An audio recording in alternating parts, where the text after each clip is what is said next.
So I'm here at Danga Bay, one of the VEP centres in JB. It's about 7:30 a.m. on a Wednesday morning, and it took me about an hour and a half to get here because this place is a little bit hard to find. But I think I have all my documents, my IC, passport, insurance, vehicle road tax, COE details. I hope I have everything I need. I'm here because 2 months before the VEP, or Vehicle Entry Permits into Malaysia, were made mandatory, you had written it. You asked us to investigate. So Roger, we have heard you, and we've been tracking all the VEP related events over the past 3 months. October 1st has come and gone. So if you're still stuck trying to get your VEP, I'm going to show you what you need to do.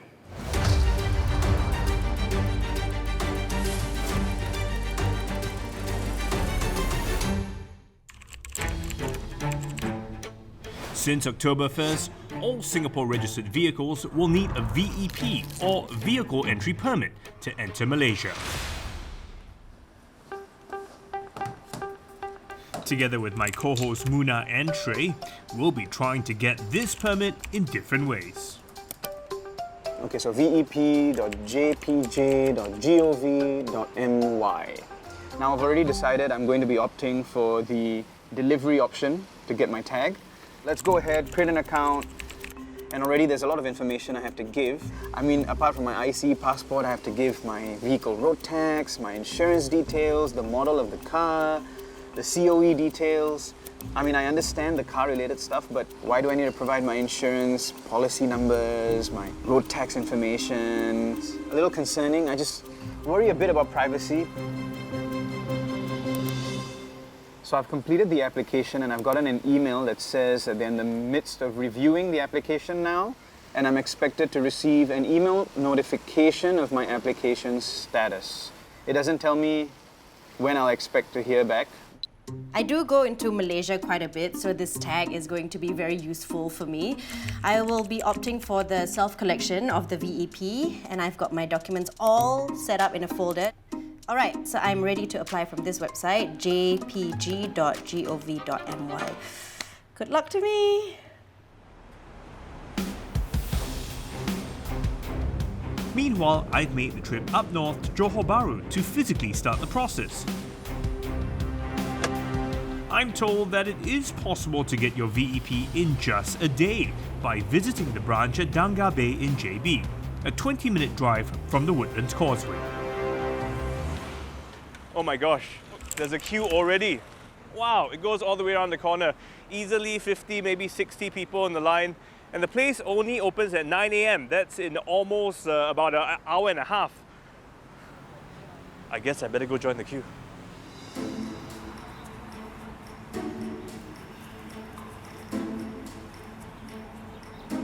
Wow, we've been here, just 5-7 minutes, and already there are other people behind us in the queue.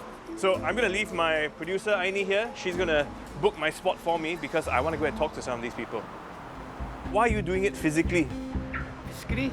No, actually we already online, applied for a few times, but you keep on saying pending. It just doesn't work, so I need to get it sorted out. Give them emails, but they don't reply you. It's about 8:30 now. Yeah. Did you expect to see a queue like that? Yes. Thereabout. It's not my first time here. This is your, second time? I think fourth. Fourth time? Yeah. Third time. Third time? Ooh. There's some error in the deregistration. There are only at most 250 queue numbers given out every day. At 9 a.m. when the centre opened, I got mine. But it took another 3 hours before I finally got to talk to someone. I'm finding out that I can't submit my documents and get my tag done in the same day. The counter staff helped me fill up the details online, but I'll only get an email verification 2 weeks later. Only then can I come and get it installed.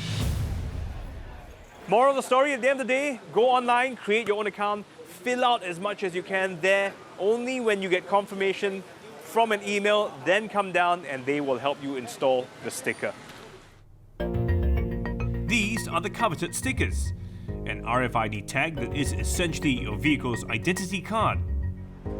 The tag allows you to pay the road charge when you enter Johor via the 2 land checkpoints, as well as toll fees on Malaysia's expressways using the designated RFID lanes. This VEP scheme was first announced by Malaysia in 2017, but a series of setbacks delayed the rollout to 2019. That year, the system ended up fully suspended again. Malaysian authorities say they needed more time to fine-tune the system. On the 25th of June, Malaysia's Transport Minister said this. That is the message. There will be no U-turn. 1st of October, it will be enforced. I'm here in Malaysia's administrative centre, Putrajaya, because I want to find out why the country is so resolute this time. Associate Professor Lau Teck Hua has been studying road safety and user behaviour on Malaysian roads for the past 22 years. I see, we're coming up to the toll. You can see we have So, RFID. yeah, do you need your touch and go card? No. The tag is there. Oh, this RFID.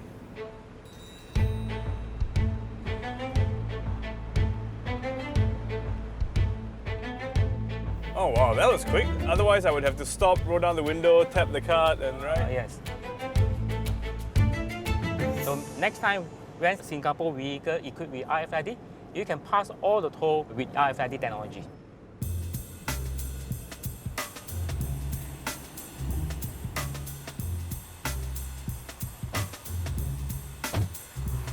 Just grab a seat Okay, over there. So why have there been so many shifts in the dates for the implementation of the VEP? And there are a number of reasons. The first one is because of technology problem. In year 2017, we just started using RFIDs. So we are not fully know how to fully control or use the RFID system. The other one is because we need to do some public education to let people know that okay, we are going to implement. We shouldn't implement a sudden policy, overnight policy. And the third one is because we are quite worried about the impact to our economy, especially in JB. So because we rely on the demand from the Singaporean. So if we do that, maybe we will worry that we are going to discourage the Singaporean to come to Malaysia, to JB, particularly after the COVID. Now it seems to be a definite that the VEP will be implemented. Why now? Of course, we cannot wait for too long. We know that this is a good policy. Why the need to track the cars so specifically? One is for the safety. If you're involved in accidents, we know who are you. We also have to ensure that you have the complete insurance. We have to make sure that when you drive to Malaysia, you have no problem at all. If anything happens, okay, you are covered by insurance. So this is what we call about safety. Security is like the car being stolen. Because we say that the sticker is just like your identity card, your IC. So we know that this car belongs to you. It's not belong to other people. So there's still a chance that for us to trace your car.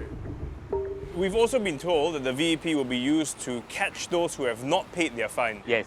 Now we have many cameras placed along the road, especially along the highway. So this system is very efficient, okay, to detect them. So once detect them, of course, then we know who are you.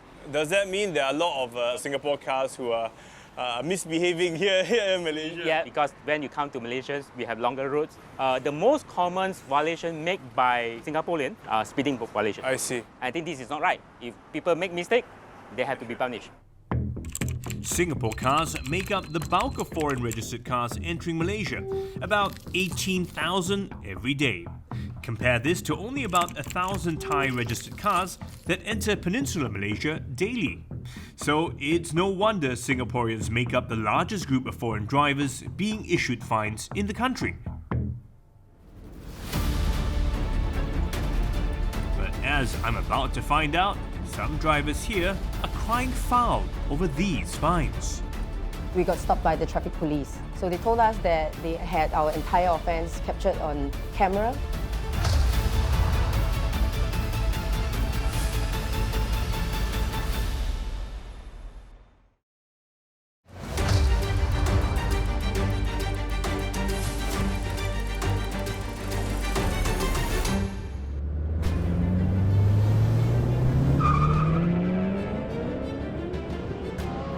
From speeding in a group, to road rage, to just blatantly ignoring rules and regulations. According to reports, Singaporeans are the top foreign infringers of traffic laws in Malaysia. Not only are we committing traffic violations, it seems we also aren't paying the price. We have an estimated 1 million Singapore dollars worth of outstanding traffic fines in Malaysia. While we make up the largest group of foreigners with outstanding traffic fines in Malaysia, some Singaporeans are crying foul over Malaysian authorities allegedly targeting Singapore cars.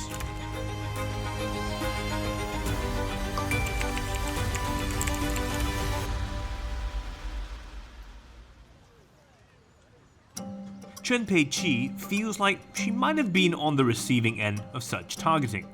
She drives into Malaysia 2 to 3 times a month. Me and my friends, we were driving up to KL in a car, and somewhere along the journey, we got stopped by the traffic police. And we were quite surprised when we got approached because we were well within the speed limits.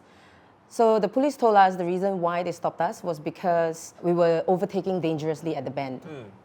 And we felt that that was quite a subjective statement, so we wanted further clarification. So they told us that they had our entire offence captured on camera. Okay. So we requested to review the video footage. Yep. But it was never provided to us. Okay. Did you feel that you were driving dangerously? I would say we were driving in a very similar fashion compared to the first 3 cars that went before us. Okay. But we were the only car that got stopped. And the first 3 cars were all local Malaysian cars, while we were the only foreign registered vehicle. And what happened after that? There was no fine. But then as I was exiting the Malaysia checkpoint, I saw very briefly on the LED screen that it says that I have an outstanding fine with the Malaysia government, and I was supposed to go to the JPJ website to look out for more details. Which I understood JPJ was the Ministry of Transport website. Right. I went on the JPJ website to try and find out more details. Okay. But it was quite hard to navigate. It was All Malay, on Malay, so I had to change it to English. Okay. And after that, you're supposed to register for an account. And that's when I was a bit hesitant because they are asking for a lot of personal information. Okay. And there were multiple steps involved. And I just felt like I don't even know whether I really got a traffic offence or not. And at this point, I gave up. But after this incident though, I've been in and out of Malaysia quite many times. And I've never seen that notice flash on LED again. And no one ever came to me for the traffic offence. So until now, I still don't really know whether I have an outstanding fine or not. But then again, if we're good drivers, we go there trying to follow the rules, then actually there's no reason for them to catch us on anything, right? But there's always, the equal share of Singaporean drivers who go on to Malaysia and decided to be quite dangerous in their driving.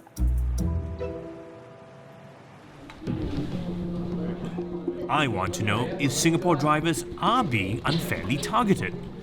There's only one man to answer this: Malaysia's Transport Minister himself. I've tracked him down to this news conference. Minister, Singaporeans, some of them are saying because of the Singapore car, we get picked up for the offences, whereas the Malaysian car may not be picked up for the same offence. Well, I think this is a wild allegation. I think law are, of course, applied equally to everyone. We have also assured my counterpart in Singapore that the VEP implementation for Singapore is the first phase. But of course, it's not only targeting Singapore cars. We will implement VEP at the north border as well. For Thailand vehicles coming into Malaysia, it will be implemented at the next phase. But of course, our busiest border is between Malaysia and Singapore in Johor Bahru. That's why VEP is implemented here. So Singaporeans are concerned when you register, they're asking for so much personal information. So we're worried about where that information will be stored, kept secure, and how it's being used. Firstly, we have laws as well. We have Personal Data Protection Act, PDPA. And the information that we ask are the same information asked by the Singapore authorities. So you have to be fair to us. If Malaysian cars going into Singapore, you ask all sorts of questions. When Singaporean cars coming to Malaysia, we ask the same questions. I think you have to accept it. Thank you very much. Thank you. My VEP journey ended in Danga Bay, JB, when I was told to go back home to make an online application. Meanwhile, I'm checking in on my fellow hosts. Yes, my application has just been accepted. It says so here, which means I can select a timing for my self-collection. But I cannot click any of the time slots. And as I go to the subsequent months, all the slots are grayed out. Okay, you know what? I'll just revisit this in a couple of days. Hey, it's been a week since I applied for the VEP, and I've just gotten an email that it's approved, and it's asking me to make payment of about 56.28 ringgits for the tag as well as the delivery by post to home. I've made the payment, and it says here that I should be getting my tag in about 10 days, which is great. It means by the end of September, I should be getting my tag. Fantastic. That sounds easy enough. There are two types of tags for the VEP. The first, a blue RFID tag. This is what Muna will be getting. It is only available if you opt to self-collect the tag at a VEP Centre with an appointment. Workers at the centre will check to make sure the tag's RFID signal can be read through your vehicle's windscreen, because that's where this tag is applied. Now, if you opt for home delivery, like Trey, you will get a smaller clear RFID tag, which you need to install yourself.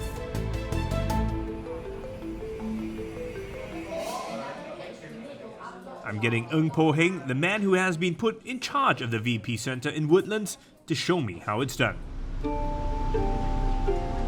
So the right way to do it is go to the left side of the headlamp, make sure it's dry and clean. This is a sticky self-adhesive label. Make sure you paste 5 cm away from all metal pieces.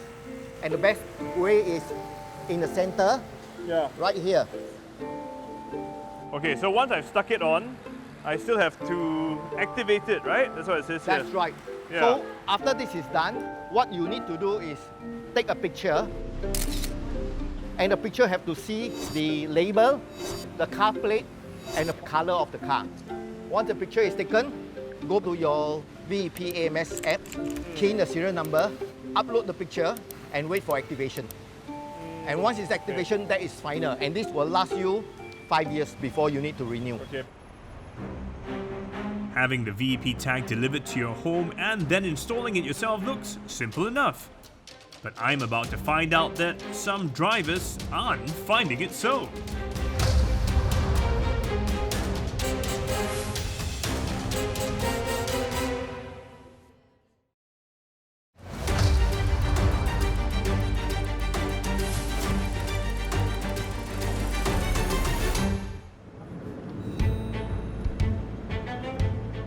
It's D-Day, and with the VP scheme kicking in, there were reports of smoother traffic across Singapore's 2 land checkpoints, as motorists without a VEP presumably stayed away.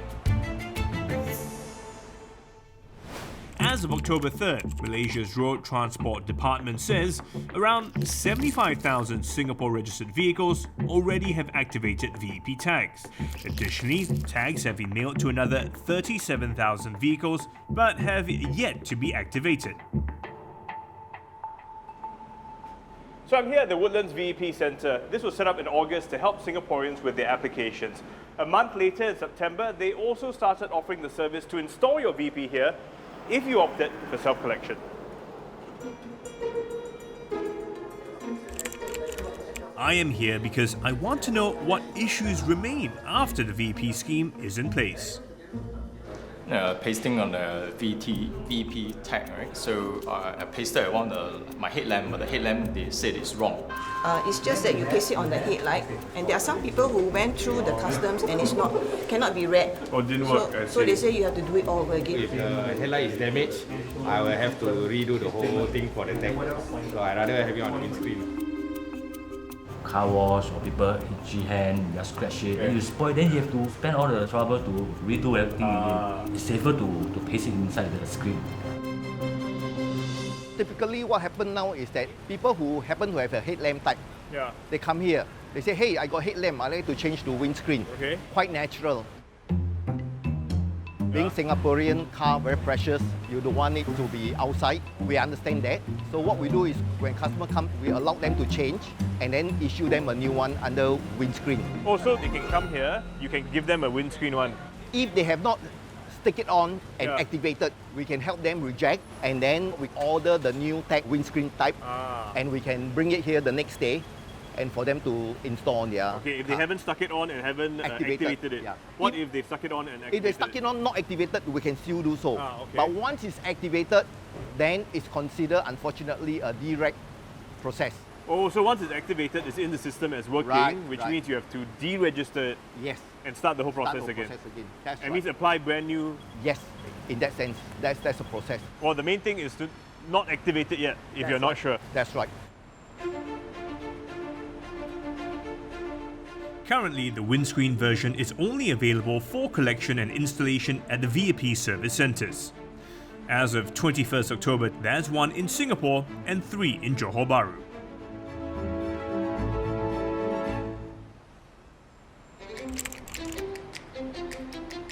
It's been 8 weeks since my colleagues Muna and Shrey applied for their VEP. Guess where I am? I am at the Woodlands VEP Centre finally getting my tag fixed. And I finally got an appointment here and I made payment 4 days ago for the tag, and this allows the people here to get my tag from Malaysia. And once it's arrived, it's finally the moment to get my tag fixed. Yay! You can see it here.